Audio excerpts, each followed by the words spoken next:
देखना शुरू कर चुके हैं चरावली ई पाठशाला। जैसा कि आपको पता ही है, हमारा मध्यकालीन इतिहास में उत्तर मुगल साम्राज्य रनिंग है, जिसमें हमने 2 क्लास ऑलरेडी कर रखी हैं। पहली क्लास बहादुर शाह प्रथम और जहांदर शाह के बारे में थी। दूसरी क्लास हमने की थी फ़र्रुखसियर से लेके मोहम्मद शाह रंगीला तक। उसके बाद हमने एक स्पेशल क्लास की थी जिसे हम कनेक्टिंग क्लास के नाम से जानते हैं। वो उसके बाद अब हमारी लास्ट क्लास में हम कवर करेंगे अहमद शाह से लेके बहादुर शाह जफर तक। तो यानी कि अब यहाँ हमारा जो उत्तर मुगल साम्राज्य बहादुर शाह प्रथम से लेके मोहम्मद शाह रंगीला तक हो चुका है हमारा समाप्त। अब हम स्टार्ट करेंगे अब अहमद शाह से। अहमद शाह जो कि मोहम्मद शाह रंगीला का पुत्र था, इसका जो जन्म हुआ था वो हुआ था ऊधम भाई के गर्भ से। और ऊधम भाई कौन थी? ऊधम भाई थी मोहम्मद शाह रंगीला के दरबार में एक नर्तकी थी, यानी कि डांसर थी।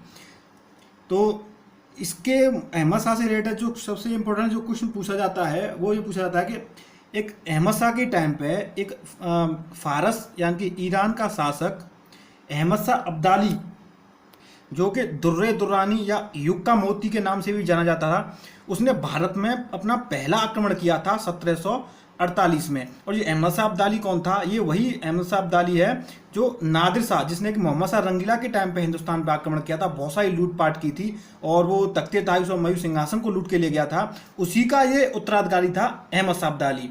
और यही अहमद शाह अब्दाली बाद में आके भी पानीपत की तीसरी लड़ाई भी लड़ने वाला है मराठाओं के साथ। तो पानीपत की तीसरी लड़ाई लड़ने से पहले इसका जो पहला आक्रमण था हिंदुस्तान में वो इस अहमद शाह के टाइम पे हुआ था। सिंपल सी चीज़ है, ज़्यादा याद करना नहीं है। अहमद शाह अब्दाली और इसका नाम भी अहमद शाह, दोनों के नाम अहमद शाह हैं। तो इसको अगर पूछा जाता है कि अहमद शाह अब्दाली का भारत में पहला आक्रमण किस मुगल शासक के टाइम पे हुआ, तो वो अहमद शाह के टाइम पे हुआ था। और इस अहमद शाह अब्दाली को दुर्रे दुरानी या युक्का मोती के नाम से भी इसकी उपाधियाँ थीं। तो सबसे पहला आक्रमण था इसका 1748 में। उसके बाद इसने पुनः आक्रमण किया पंजाब पर 1749 में। 2-3 साल बाद फिर इसने आक्रमण किया 1752 में। यानी कि इसने लगातार बैक टू बैक आक्रमण किया। और अहमद शाह के टाइम पे इसने इसकी नाक में दम कर दी। और इस अहमद शाह अब्दाली के आक्रमणों के कारण जो मुगल बादशाह अहमद शाह था, इसकी जो पूरी अर्थव्यवस्था थी वो पूरी तरह से टूट गई, चरमरा गई। अर्थव्यवस्था टूट गई यानी कि राजकीय कोष पूरी तरह से खाली हो गया। जब राजकीय कोष खाली हो गया तो मुगल शासक के पास सेना को वेतन देने के लिए कुछ रहा ही नहीं।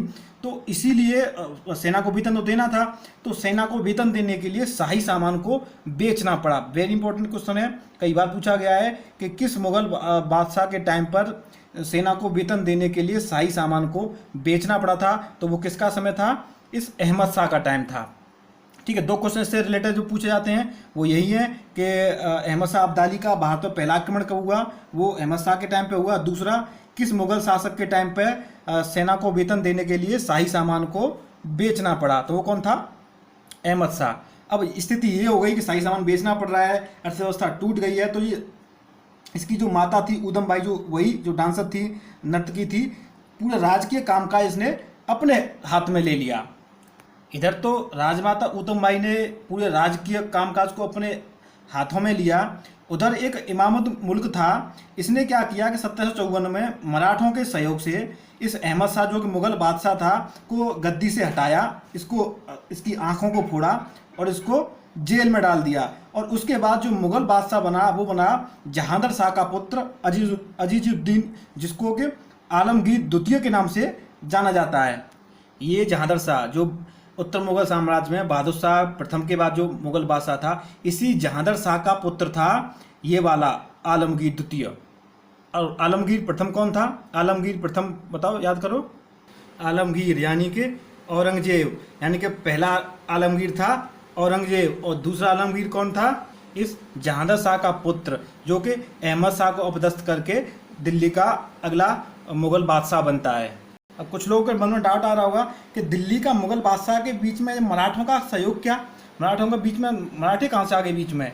दोस्तों, जब मैं कल की कनेक्टिंग क्लास को जो आपको पढ़ा रहा था तो मैंने क्या बताया था, जैसे ही औरंगजेब की मृत्यु होती है उसके बाद ये मराठा साम्राज्य पूरी तरह से अपना बड़ा रूप लेना स्टार्ट कर देता है और धीमे धीमे पूरे हिंदुस्तान पर मराठों का केसरिया झंडा फहराने लगता है। और इधर मुगल हो रहे थे कमज़ोर और मराठे हो रहे थे शक्तिशाली। तो धीमे धीमे मुगल पूरी तरह से एक तरह से कह सकते हैं नाम मात्र के शासक रह गए थे। वास्तविक दिल्ली की जो सत्ता थी वो मराठों के हाथ में आ चुकी थी। चलिए अब बात करते हैं आलमगीर द्वितीय, जो कि 1754 से लेकर 1758 यानी कि कुल 4 साल तक ही गद्दी पर रहा था। और इसके 1754 से 1758 के बीच में एक साल आता है 1757, और 1757 वही साल जो हुआ था प्लासी का युद्ध। हालांकि इस प्लासी के युद्ध से दिल्ली के मुगल बादशाह का कोई संबंध नहीं था, ना इनका कोई पार्टिसिपेशन था, ना इनका कोई इसमें रोल था। बस हाँ, लेकिन इतना है कि इनके समय की बात है, इसलिए कुछ कई बार पूछा जाता है कि प्लासी का युद्ध किसके समय पे हुआ था। तो हुआ था आलमगीर द्वितीय के टाइम पे।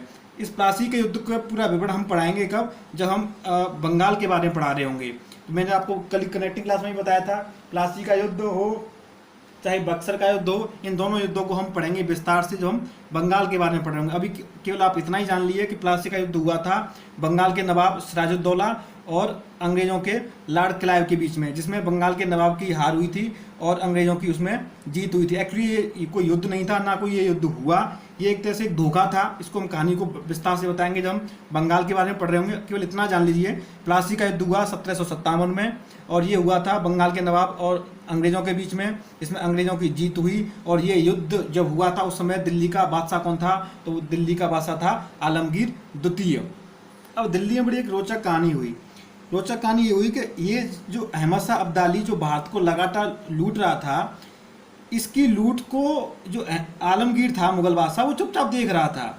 और इसी से परेशान होकर जिस इमादुल मुल्क ने इस आलमगीर द्वितीय को दिल्ली का बादशाह बनवाया था, इसी इमादुल मुल्क ने आलमगीर को मरवा दिया, इसकी हत्या करवा दी। थोड़ा सा फ्लैशबैक में जाओ, जो अहमद शाह जिसके टाइम पे अहमद शाह अब्दाली के आक्रमण हो रहे थे, दिल्ली की अर्थव्यवस्था पूरी टूट गई थी, तो इसीलिए तो इस इमामत मुल्क ने अहमद शाह को अंधा करके जेल में डाल दिया था और इस आलमगीर को दिल्ली का मुगल बादशाह बनाया था।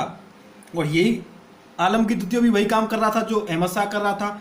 तो इस इमाम मुल्क ने वही काम किया जो अहमद शाह के साथ किया था, इसको भी मार दिया। और इसको मारने के बाद अब पूरा आपका भयंकर संकट छा गया। संकट क्या छाया? संकट छाया अब दिल्ली का बादशाह कौन बनेगा। अब बादशाह बनने के लिए इस इमाम मुल्क ने आलमगीर की हत्या की, तो ये तो सोच रहा था जो मैं कहूँगा वही काम होगा, तो उसने वही किया। इसने क्या किया, जैसे ही आलमगीर को मारा और मारने के बाद कामबख्श के पौत्र को गद्दी पर बैठा दिया, उसको बादशाह घोषित कर दिया। और जो अगला जो बादशाह घोषित किया जिसने अपने आप को, उसने अपने आप को शाहजहां तृतीय के नाम से बादशाह घोषित कर दिया। ये कहाँ बैठ गया? दिल्ली की गद्दी में। उधर क्या हुआ, जैसे ही इस आलमगीर द्वितीय के पुत्र को, जिसका नाम अली गौहर था, जिसको पता चला कि मेरे पिता की हत्या हो गई है, और जिस समय ये बिहार में था, आलमगीर द्वितीय दिल्ली का मुगल बादशाह और अली गौहर जो आलमगीर द्वितीय का पुत्र था वो कहाँ, बिहार का सूबेदार था। तो जैसे उसको पता लगा मेरे पिता की हत्या हो गई दिल्ली में, तो उसने अपने आप को दिल्ली का बादशाह घोषित कर दिया। कहाँ से बादशाह घोषित किया? बिहार से। ये बैठा बिहार में ही बैठा रहा और बोला कि मैं अब दिल्ली का मुगल बादशाह हूँ अगला। और ये कौन? कामबख्श का पुत्र, जिसने अपने आप को शाहजहां तृतीय माना, इसने बोला कि मैं दिल्ली का बादशाह हूँ। यानी कि अब दिल्ली के बादशाह हो गए एक ही टाइम पे दो। एक तो हो गया शाहजहां तृतीय, और जो अली गौहर जिसने अपने आप को रखा शाह आलम द्वितीय के नाम से, ये दोनों के दोनों अपने आप को बोलने लग गए दिल्ली के मुगल बादशाह। यानी कि एक टाइम पे हो गए दो मुगल बादशाह, एक बैठा है दिल्ली में और दूसरा बैठा है बिहार में। अब यहीं से आपके क्वेश्चन जो बनते हैं वो मैं आपको थोड़ा सा डिस्कस कर देता हूँ। ये जो शाहजहां तृतीय के नाम से दिल्ली की गद्दी पर बैठ गया था, इसका एक वजीर था जिसका नाम था गाजीउद्दीन। इस गाजीउद्दीन ने बड़ा रोल निभाया इस शाहजहां तृतीय के साथ। जब शाह आलम जो बिहार से ही अपने आप को दिल्ली का बादशाह घोषित कर दिया था, इसने दिल्ली की तरफ आने की कोशिश की। तो इस शाहजहां तृतीय के वजीर गाजीउद्दीन ने इस मुगल बादशाह शाह आलम को दिल्ली में घुसने ही नहीं दिया बहुत दिनों तक। तो यानी कि किसने घुसने नहीं दिया? जिसका नाम है वजीर गाजीउद्दीन। कई बार आपसे एग्जाम पूछा जाता है, प्रश्न ऐसे पूछा जाता है किस मुगल बादशाह को वजीर गाजीउद्दीन ने दिल्ली में दाखिल नहीं होने दिया। आपसे ऑप्शन रखे जाएंगे आलमगीर द्वितीय, शाह आलम द्वितीय, बहादुर शाह द्वितीय, अकबर द्वितीय। तो आपका उत्तर क्या होना चाहिए? आपका आंसर होना चाहिए शाह आलम द्वितीय। एक प्रश्न इसके बारे में पूछा जाता है कि किस मुगल सम्राट ने अपने प्रारंभिक वर्ष अपनी राजधानी से दूर व्यतीत किए थे। तो इसने अपने प्रारंभिक वर्ष कहाँ पे व्यतीत किए थे? वो किए थे बिहार में। हालांकि एक वर्ष बाद इसने शाहजहाँ तृतीय को हटाया और दिल्ली का बादशाह यही बना आगे चल के। शाहजहाँ तृतीय केवल 1 साल तक रहा। 1 साल तक ये दिल्ली में बैठा रहा दिल्ली का बादशाह बन के, ये बिहार में बैठा रहा दिल्ली का बादशाह बन के। 1 साल बाद इसने इसको हटा दिया। हटाने के बाद ये कहाँ पे आ गया? ये भी दिल्ली का बादशाह बन गया था अगला। तो प्रश्न ये पूछा जाता है जो मैंने अभी आपको बोला था, दोबारा से रिपीट कर देता हूँ कि किस मुगल सम्राट ने अपने प्रारंभ के वर्ष अपनी राजधानी से दूर व्यतीत किए थे? तो वो कहाँ व्यतीत किए थे? बिहार में व्यतीत किए थे। इसका क्वेश्चन कई बार कूट के साथ पूछा जाता है। इस कूट में ये लिखा जाता है कि दिल्ली से अपनी राजधानी से बाहर व्यतीत किए, क्योंकि इसको उत्तर पश्चिम के आने वाले जो आक्रमण थे उनका भय था। हाँ, भय तो था। तो भय किसका था? क्या नाम है इसका? अहमद शाह अब्दाली आक्रमण तो कर रहा था, उसका भय था। लेकिन उसके भय के कारण थोड़ी ना ये बिहार में बैठा था, ये तो इस कारण बैठा था क्योंकि वहाँ पे ऑलरेडी एक मुगल बादशाह बैठा था। तो जो कूट पूछा जाता है कि कौन मुगल बादशाह अपने प्रारंभिक वर्ष अपनी राजधानी से दूर व्यतीत किए, क्योंकि उसका रीजन दे देंगे कि उसमें उत्तर पश्चिम से यानी कि इराक अफगान से इधर से उसको आक्रमणों का भय था। उसमें कूट क्या सही है? तो कूट दोनों ही सही है। एक तो ये कि उसके प्रारंभिक वर्ष अपनी राजधानी से दूर व्यतीत किए, और दूसरा कूट ये भी सही है कि उसके आक्रमण का भय था। लेकिन ये भय था इसीलिए इसने वहाँ पे अपनी राजधानी में नहीं था, इसका कोई मतलब कोई लिंक नहीं है। क्योंकि आक्रमणों का अलग रीजन था। आक्रमणों का अहमद शाह अब्दाली अपने हिंदुस्तान को आगे लूट रहा था, और ये दिल्ली में अहमद शाह आलम द्वितीय दिल्ली में नहीं आ रहा था, उसका रीजन दूसरा था। चीज़ें दोनों ही सही हैं, आक्रमणों का भी भय था और दिल्ली से दूर भी था, लेकिन ये दोनों आपस में कोई लिंक नहीं है। अब बात करते हैं इस शाह आलम द्वितीय के समय में होने वाले बेहतरीन महत्वपूर्ण निर्णायक युद्धों के बारे में। इसके समय पर 2 युद्ध हुए। एक हुआ पानीपत का तृतीय युद्ध जो हुआ 1761 में, और दूसरा युद्ध हुआ था बक्सर का युद्ध जो हुआ था 1764 में। जैसे कि आप देख रहे हो इसका कालखंड शाह आलम द्वितीय का 1769 से लेकर 1806 तक, यानी कि मोटा मोटी कहें तो यही वो मुगल बादशाह था जिसके समय में पूरा हिंदुस्तान की जो सत्ता थी अप्रत्यक्ष रूप से या प्रत्यक्ष रूप से कहें कि पूरा का पूरा अंग्रेज़ों के हाथ में हैंड ओवर हो गई थी धीमे धीमे। वो कैसे है उसकी कहानी भी अब हम आपको बताते हैं आगे। तो जैसे कि मैंने बताया कि इसके समय में 2 महत्वपूर्ण युद्ध हुए। पहला युद्ध हुआ पानीपत का 1761। ये किस किस के बीच में हुआ था? ये हुआ था आपका अहमद शाह अब्दाली और मराठों के बीच में। ये इसके युद्ध की जो तारीख है कई बार आपसे पूछ जाती है। इस युद्ध की तारीख थी आपकी जनवरी महीने में 14 जनवरी, यानी कि जिस दिन मकर संक्रांति होती है उस दिन, मकर संक्रांति के दिन 1761 में मराठों और अहमद शाह अब्दाली की लड़ाई हुई, जिसमें कि अहमद शाह अब्दाली की जीत हुई। ये देखिए, ये थे मराठे। इन मराठों पूरा इकट्ठा होकर लड़े, लेकिन इस एक तरफ तो मराठे थे और दूसरी तरफ ये अहमद शाह अब्दाली का साथ दिया था इस अवध के नवाब सिराजुद्दौला ने। हालांकि जो भरतपुर के जाट इस समय थे महाराजा सूरजमल, उनके ऊपर कई सारे लोग प्रश्न उठाते हैं, उन्होंने मराठों को साथ नहीं दिया। उसमें कई सारी कहानियां हैं। ये पूरा तरह न्यूट्रल थे। हालांकि मराठों की जो लड़ाई में जो सैनिक घायल होते थे या उनको राशन पानी देना होता था, उसमें भरतपुर के जाटों ने काफ़ी सहयोग दिया था। लेकिन भरतपुर के जाट मराठों के साथ अहमद शाह अब्दाली के विरुद्ध नहीं लड़े थे, ये भी एक सत्यता है। हम अहमद शाह अब्दाली कई बार आक्रमण हो गए, तो प्रश्न ये बनता है कि अहमद शाह अब्दाली ने कुल भारत पर कितनी बार आक्रमण किया? तो इस अहमद शाह अब्दाली ने भारत पर 7 बार आक्रमण किया था। और पहला आक्रमण मैंने आपको बता ही दिया 1748 में मुगल बादशाह अहमद शाह के टाइम पे हुआ था, और इसका जो अंतिम आक्रमण था वो हुआ था 1767 में सिखों के खिलाफ, पंजाब में सिखों के खिलाफ। तो कुल आक्रमण कितने थे इसके? कुल आक्रमण थे इसके 7। पहला 1748 अहमद शाह के टाइम पे, और पानीपत की तीसरी लड़ाई भी अहमद शाह अब्दाली और मराठों के बीच में हुई थी, इसमें मराठों की हार हुई, और इसी हार ने मराठा साम्राज्य को पूरी तरह से निचोड़ दिया था, तोड़ दिया था पूरी तरह से। इसको हम मराठा साम्राज्य में पढ़ेंगे तो हम आपको विस्तार से बताएंगे थोड़ा सा। और इस अहमद शाह अब्दाली का जो अंतिम आक्रमण था वो था 1767 में सिखों के खिलाफ। अब बात करते हैं बक्सर के युद्ध की। इस जब कनेक्टिंग क्लास को पढ़े थे तभी मैंने आपको क्या बताया था, इस बक्सर के युद्ध को हम 4 बार पढ़ेंगे। पहली बार कब पढ़ेंगे? जब हम मुगल बादशाहों को पढ़ रहे होंगे। तो मुगल बादशाहों को पढ़ रहे हैं, मुगल बादशाह का जब जिक्र कर रहे हैं तो उस जिक्र में क्योंकि मुगल बादशाह, बंगाल का नवाब और अवध के नवाब तीनों ने मिलकर अंग्रेजों के खिलाफ लड़ाई लड़ी थी, तो अभी हम मुगल बादशाहों को पढ़ रहे हैं तो बक्सर का युद्ध का जिक्र होना ही जब ये मुगल बादशाह जब कंप्लीट हो जाएंगे उसके बाद जब हम प्रांतीय राजवंशों को पढ़ेंगे, जब अवध को पढ़ेंगे, तो जब अवध में पढ़ रहे होंगे तो जब कालखंड 1764 का आएगा तो वहाँ पे फिर बक्सर का युद्ध आ जाएगा। उसके बाद फिर हम जब बंगाल को पढ़ रहे होंगे फिर 1764 आएगा बंगाल के टाइम पे, फिर बक्सर के युद्ध का जिक्र होगा।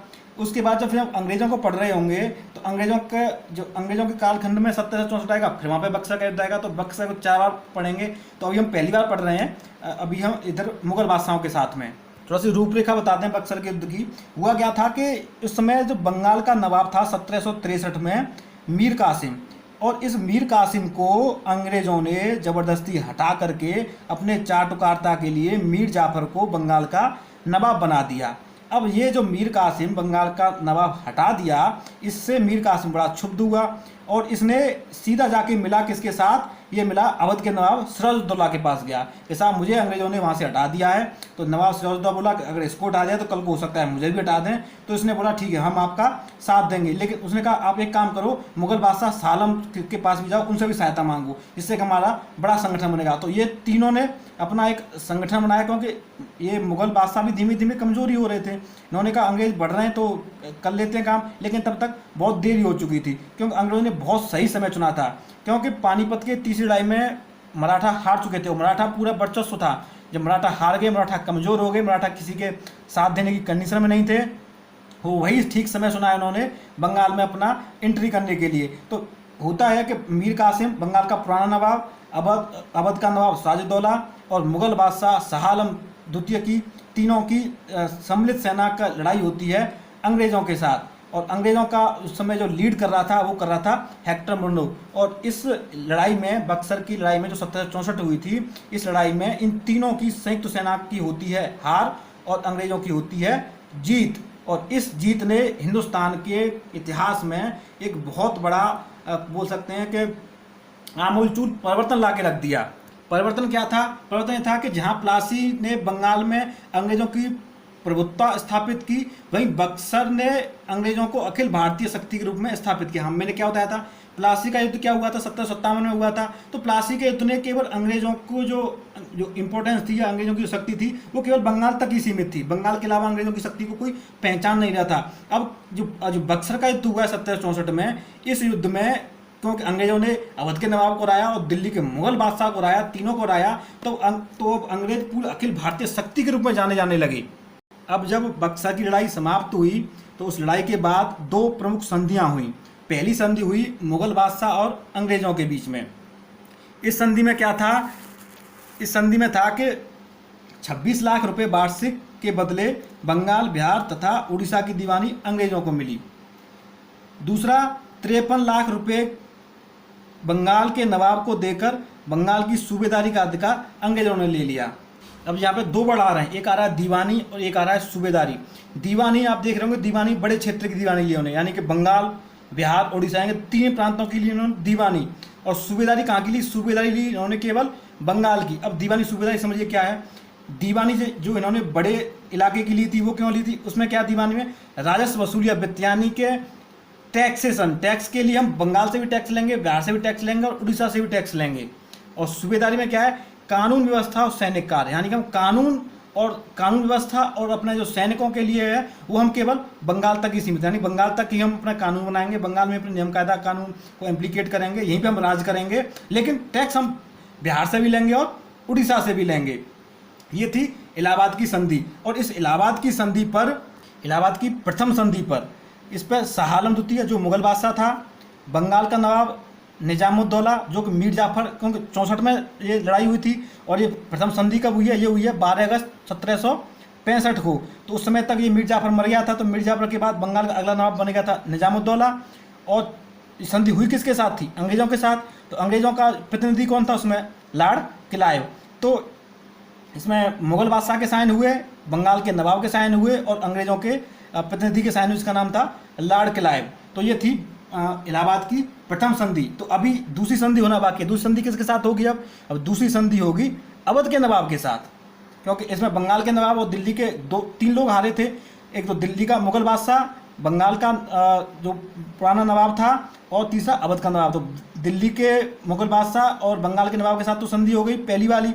इस संधि में क्या हो गया कि मुगल बादशाह के अंदर जो बंगाल और बिहार और उड़ीसा आ रहे थे उनकी दीवानी ले ली, और बंगाल की दीवानी और सूबेदारी दोनों ले ली। इस पर साइन किसने किए? बंगाल के नवाब ने किए। अब दूसरी संधि होनी थी, वो होनी है अवध के नवाब के साथ। पहली संधि हुई 12 अगस्त 1765 को, और दूसरी संधि हुई 16 अगस्त 1765 को। ये देखिए इलाहाबाद की दूसरी संधि 16 अगस्त 1765 को। यह संधि अवध नवाब सिराजुद्दौला तथा लॉर्ड क्लाइव के बीच में हुई। पूछा जाता है बक्सर की लड़ाई के बाद कितनी संधियाँ हुई? 2 संधि हुई, इलाहाबाद की प्रथम संधि और इलाहाबाद की दूसरी संधि। अब इंटरेस्टिंग थिंग जो मैंने आपको जो कनेक्टिंग क्लास में पढ़ रहे थे तब भी बताया था, मैंने बताया था कि बक्सर की लड़ाई के बाद 17 आपका होता है रेगुलेटिंग एक्ट बना था और पॉलिटी का वहाँ से जन्म होता है। तो अंग्रेजों ने एक काम किया कि 1764 में हुई लड़ाई और रेगुलेटिंग एक्ट बनाया आपका 1773 में, यानी कि बीच के 64 से लेकर 73 बीच के 9 साल तक इन्होंने क्या किया? इलाहाबाद संधि 1765 में, रेगुलेटिंग एक्ट बना 1773 में। जब तक रेगुलेटिंग एक्ट नहीं बन गया तब तक मुगल बादशाह को इलाहाबाद में ही अंग्रेजों के संरक्षण में रहना पड़ा। ये कौन मुगल बादशाह था जिसको अंग्रेजों के संरक्षण में रहना पड़ा? उसका नाम था आपका शाह आलम द्वितीय। अब कहानी ये तो हो गई 1773 में, 1773 तक इसको इलाहाबाद में अंग्रेजों के संरक्षण में मुगल बादशाह रह रहे थे। अब 1773 में जब रेगुलेटिंग एक्ट बना दिया, उन्होंने बंगाल अपना अधिकार करना स्टार्ट कर दिया अंग्रेजों ने, तो उसके बाद मुगल बादशाह शाह आलम को मराठों के संरक्षण में दिल्ली पहुंचा, यानी कि मराठों ने इसकी गारंटी ली और मराठे इसको वहाँ से अंग्रेजों से बात करके दिल्ली में इसको बिठाया। और मराठों ने इसकी संरक्षण क्यों ली? क्योंकि शाह आलम ने बोल दिया था कि अब हम आपके नीचे ही काम करेंगे। अब तक जो मुगल बादशाह जो पूरे हिंदुस्तान पर राज करते थे, अब वो मराठों के उन्होंने अधीनता स्वीकार कर ली।